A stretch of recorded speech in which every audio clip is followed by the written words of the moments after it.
জুলাই বিপ্লবের ঘোষণাপত্র, প্রধান উপদেষ্টার সঙ্গে রাজনৈতিক দলগুলোর বৈঠক আজ।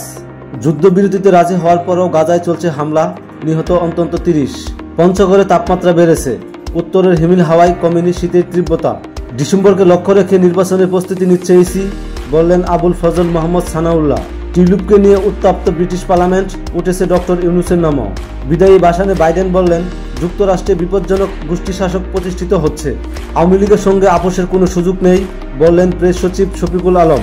এক যুগ পর কারামুক্ত হলেন মাল্টি লেভেল মার্কেটিং কোম্পানি ডেস্টিনির চেয়ারম্যান মোহাম্মদ হোসেন। শাহবাগ মেট্রো স্টেশনের নিচে 10 বছরের শিশুকে ধর্ষণ, আটক এক। টটেনহামকে 2-1 গোলে হারিয়ে প্রিমিয়ার লিগের শিরোপা লড়াইয়ে আর্সেনাল।